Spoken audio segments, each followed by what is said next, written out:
Hi, this is Joe Rabel with Rabel Stock Research. So today I'm going to start out the show talking about essentially what three things are really key to what I'm looking for if I'm trying to find a powerful trend, and especially one that's reversing off of a low.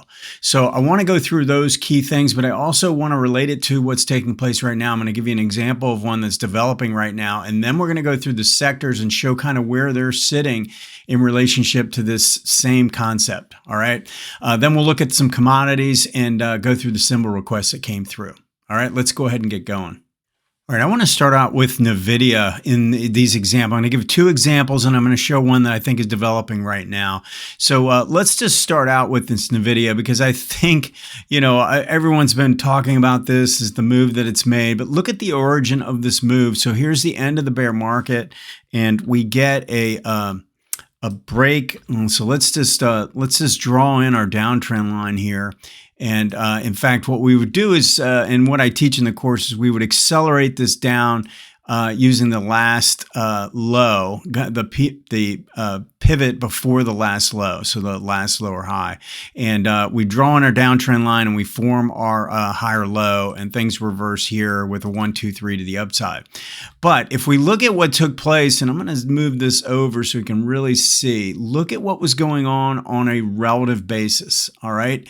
We want to see a stock not only moving on a price basis and setting up, but we want to see the same action developing on a relative basis. So we have that, we get the break of the downtrend line, we get the higher low, and we get the moving average turning around. Now, sometimes we don't get this perfect 1, 2, 3, but we do want to see the 30-week turning. All right, as this is developing. So here's your 1, 2, 3. There's your 1, 2, 3. But one of the other keys that we want to see as this is developing is the movement of the weekly momentum. Now, I do want to give you just one added bonus. So the first thing, so let's just go through the three real quick. First, it's the price reversal, a 1, 2, 3 price reversal, right? We want that confirmed with a reversal in relative strength, all right? So that's the second piece of the puzzle here, or what I would consider my weight of the evidence. The third piece is the momentum on the weekly. At this point, we want to see emerging, improving momentum on a weekly basis. I'll go through that in a second, but look at what our bonus here is. We get a zero line reversal on the monthly. Now, you remember last week I was looking at reverse divergences, but I said these zero line reversals are so important. We always want to be on the lookout for these. And the fact that this monthly chart held the zero line through a bear market, we wanted to be on the lookout for any signs of improvement. Now, if we look at what took place, so let me just draw in this downtrend line again. We've got our downtrend line, and here's the 3 as we're coming up here. Now, right after that, we started to see the MACD crossing above the zero line, followed by the signal, and then look at green DI really kicking in. Now, right before that, I want to zero in on this real quick. Look at what green DI did. Green DI popped up above red, and then it came and kissed red. It didn't really break it. It held this 25 area and then turned up. So we had pretty good confidence because remember, look, green was really weak. And if we follow the pattern, we made a higher high here. Do you see how green is improving? We want to see green improvement. It's going to be too late. If you wait for ADX, especially in a reversal, it's going to be too late in many cases to catch it early in the trend. All right. But if you're watching the green DI and you look at what's taking place and you see that it's been making lower highs and lower lows, we look for that move to the upside and then we make the higher low. That's essentially right at the 25 level. It's really good. It's a really good sign, even though it's not above the red. Remember, we're looking for a reversal, and we've already got two other pieces of the puzzle that we're looking for, which is relative strength improvement and the price showing signs of a trend change. All right. So those three things. And then again, if you can go and look at the monthly and see if there's a zero line reversal developing, that's kind of an added bonus. All right. Let's look at another example really quickly. Amazon, same concept here. You can see we broke the downtrend line. Look at how, so this one's played out a little bit differently. Do you see how we broke the downtrend line here and broke the downtrend line here? We didn't actually get a reversal until up here. But in this case, I would be willing to play this off of this low. And the reason is that if you look at the momentum at that point was already incredibly strong. Do you see how we got a massive ADX reading to the upside? And you can see how MACD had already turned well above the zero line. So we could have been looking for a pullback in anticipation of trend change in this example. So I wanted to give two different types of examples. One where you kind of get the momentum shift afterwards. And then in this case, you get the momentum shift before we get a confirmation of a trend change. But in both cases, you want to be watching these closely based on these 1, 2, 3 criteria. Really, the 1 is the price action. 2 is the relative strength, and 3 is the momentum on the weekly chart. Now, we didn't have the zero line reversal here, but look at what did play out on the monthly. On this pullback, we got that pinch play that where the MACD was pinching back towards the signal line while price was pulling back towards the 18-month. So nice combination. All right, let's look at something right now. It might sound a little nuts here, but look at the way this is played out. So let's look at this Agnico Eagle Mines, looking at a gold stock. Now, a little bit different in terms of the trend change because it went down and then sideways and formed a base, right? So a little bit different from that standpoint. However, you can see that the relative strength had been dropping. We've been moving down, and we've got this downtrend line that is breaking. We've got another downtrend line that's breaking here. So we're getting our 1, 2, 3 developing in both price and relative strength. All right, we want to see that, but look at what's going on a momentum basis. First of all, on the monthly chart, we actually have this massive low ADX reading, and look at how for the first time in a few years, the MACD is crossing back above the zero line. But we want to make sure we're seeing new momentum on the weekly. All right, look at the momentum on the weekly. Strong momentum. We can look to play a pullback in this situation. We don't have to wait for confirmation of a trend change or anything like that. We already have that based on the strength of the ADX line, as well as what MACD is doing breaking out. So we want to be watching for a pullback, an orderly pullback in a higher low to form, and I think that would be an interesting stock. So I would use this to your advantage. You can keep an eye on these three things. If we get these three things going, a lot of times they'll happen in unison, and when that happens, you want to be looking for the first pullback after the breakout, or you could anticipate a little bit if you're starting to see a 2 in both price and in relative strength. All right, let's move on to the sectors now. If you're enjoying the content, hit that like button and also subscribe. So my services can be found at rabelstockresearch.com. I'm on the services page right now just to show you've got the advanced trend and momentum courses. So each one you can buy individually now. I'm providing lifetime access to those. Or you could buy as a bundle if you want at a slight discount. Also show the individual package, which has 3 reports each, 2 to 3 reports each week, plus a special video for that package that you can also take a look at. If you're interested in just getting started, you can go to the book, and I am offering it at a discount right now. I'm going to keep incorporating the sectors into the show on a regular basis, not every week, but I do think it's worth staying on top of. And what I'm doing this time is I'm actually zooming out. I'm looking at a longer term. The last time I did this a few weeks ago, I only looked at about a year. Now we're up to, it's about a 2-year period now, but I wanted to show a couple things that I think are pretty important about this. Number one, I mentioned last time that this was the 30-week moving average. Very important line when you're looking at it on a relative basis, because I've got the price action up here with the 18 and the 40. And on the bottom scale, I've got the relative strength versus the S&P for each of the sectors. So this would be the XLF versus the S&P, this line moving up and down. So when it's dropping, that means that it's underperforming the S&P. When it's moving up, it means that it's outperforming the S&P. And so it gives a pretty nice feel for how this is going on a price basis as well as a RS basis.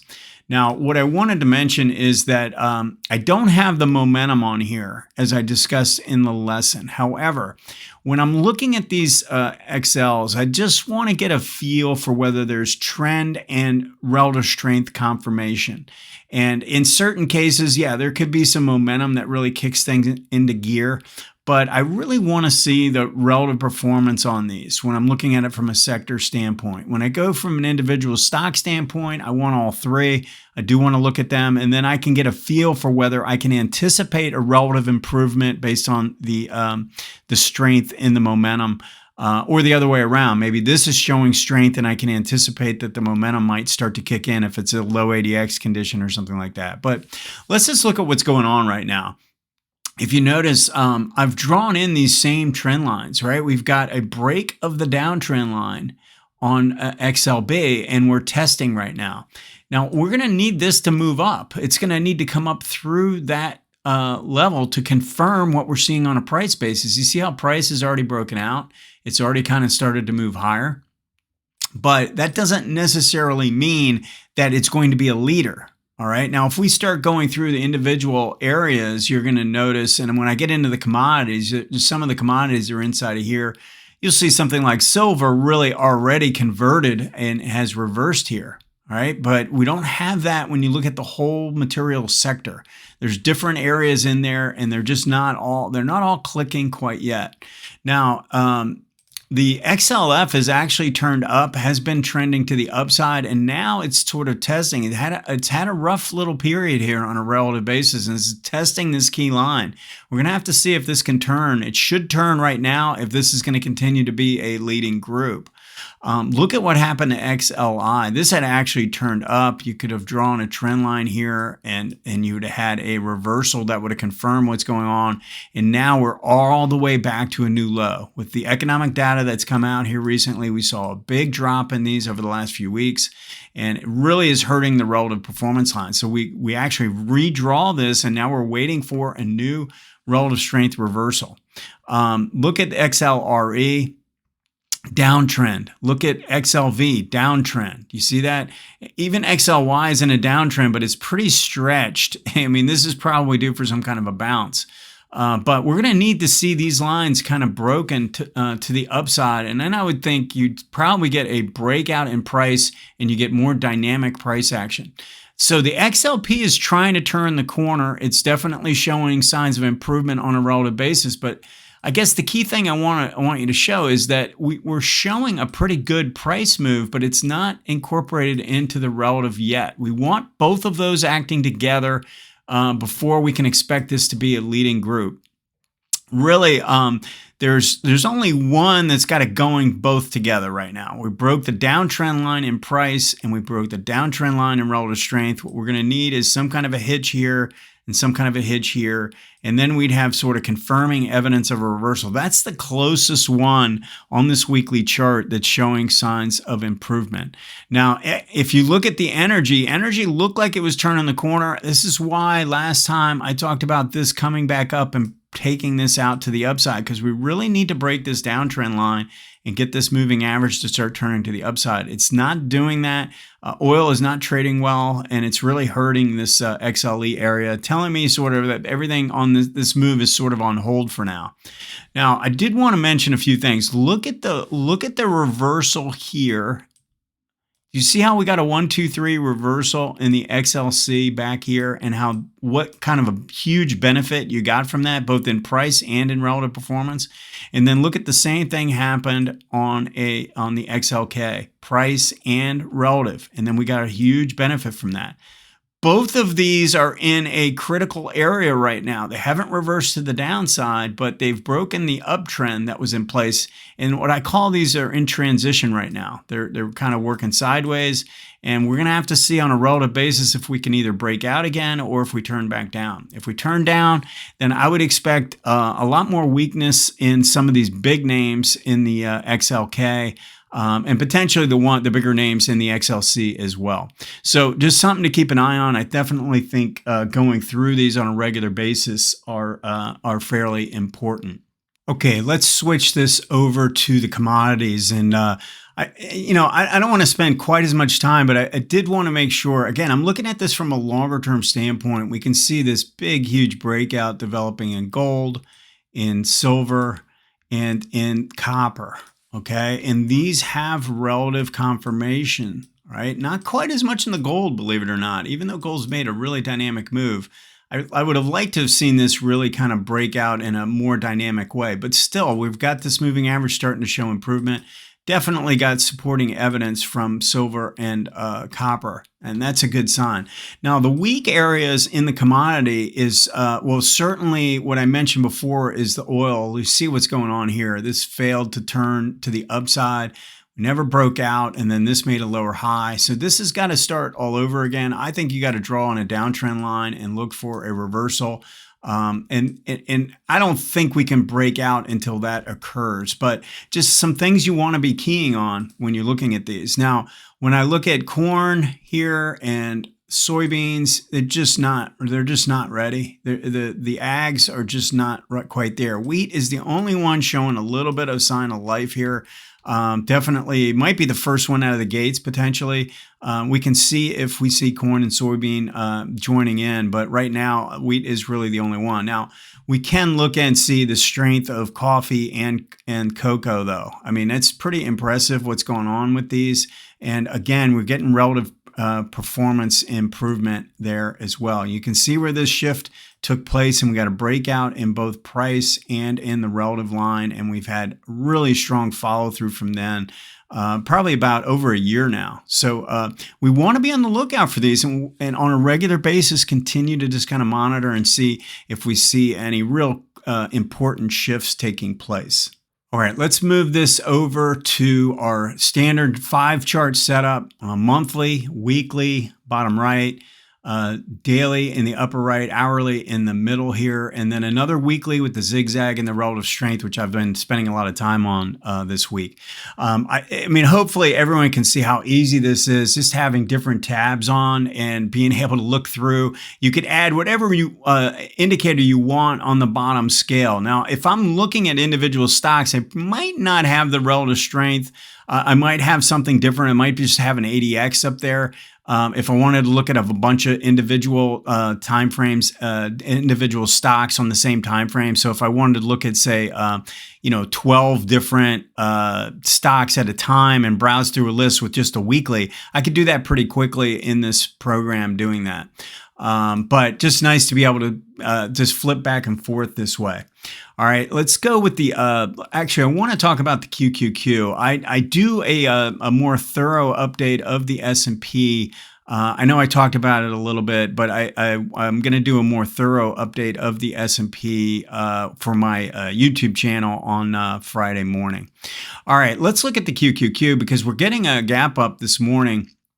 It's, the thing is that one of the things that I've been saying to my subscribers is that as long as we've got a rising 18 week, all right, so we broke this line, but it never broke. I would never consider it to be a true violation because we closed below it, but when we never took out the low of the bar that closed below. Does everyone see that? So if we've got a rising line here, and we break that line, and this goes for any moving average break. If we're going to break a moving average, this is the way I do it. If we break the moving average, we need to take out the low of the bar that closed below it, and then we'd have more confirming evidence of a break. All right. Now that we've gone to a new high, we can start the process all over again. If we close below it again, right, then if we take out the low of that bar, then we'd have a break of the 18. I think that's the key to watch right now. One of the things I'll tell you is that I don't really like the momentum on the weekly. You see how the momentum is dying out even though we're going to new highs? The MACD isn't confirming, but that looks like it's really close to breaking back above its signal line. But I'd like to see a little bit more improvement. One of the things we're going to want to see if we do break out here is the green DI is going to need to make a higher high. This is the strength of the buyers. So we're going to want to see this make a higher high and confirm what's taking place on a price basis. I think if we're going to have a dynamic move, we're going to need to see that. Now, just to touch on this relative here. You see how we were outperforming pretty significantly. We came down. We have not rolled this over. Until this line rolls over, we're still okay. We're in a transitional phase as long as it's flat. If we break out again, then it was just a pause in an ongoing trend. If it turns down from here, if it fails here and turns down and this rolls over, then we know we have a potential reversal on our hands, and there's probably a lot more risk in the QQQ. Right now, it just doesn't seem like that is in play here. All right, let's look at the IWM.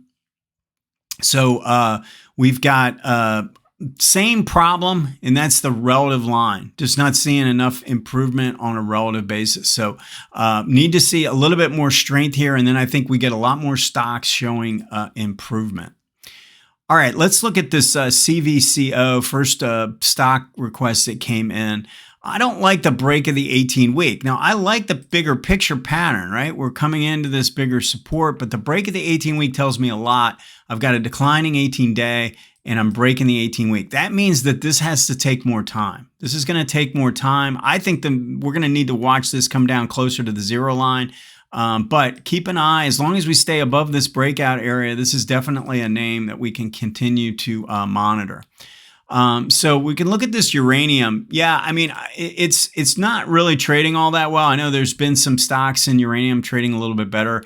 But this made such a massive move. It's still working off the overbought condition. It's got a lot of strength here. We're in a low ADX condition. We're working our way down. It is playing as a reverse divergence, but I'm going to want to see a little bit more improvement. We've got a little bit of selling strength showing up in the ADX on the daily chart. So I would give this a little bit of time, but it's not out of play. I would still keep it on a watch list. Okay, let's look at AIRG. So the question here was this ADX improvement on the hourly. All right, but we got to understand how this is calculated. This is not improvement. This is not true improvement. You see these big spikes? These are big spikes, and they're causing the ADX to look a lot better. So this is actually not a great day, but it's helping the DI, and it's showing a positive DI day, and that's helping the ADX. All right, you got a bunch of these in here, and we haven't had any real strength. So you got to know how this is calculated.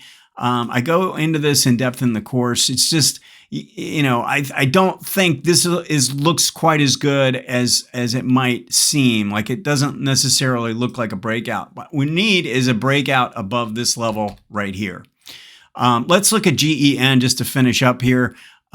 We've got a consolidation back on the daily that I think looks pretty good. The question was asked, can you just do this on the monthly? I don't trade off the monthly. I know it's a 1, 2, 3 on the monthly, but I'm looking for entry either on the weekly chart or on a daily chart. And then I want to take risk off the weekly and the daily, not on the monthly. All right. So that's kind of the key there, but this pattern is looking pretty attractive. We got a zero line reversal on the weekly. So definitely something to keep an eye on. Thanks for watching today. If you have any stocks you'd like me to analyze on next week's show, send it to stocktalk@stockcharts.com. Also, my YouTube channel is called Invest Like a Pro. Have a great week, and we'll see you next time.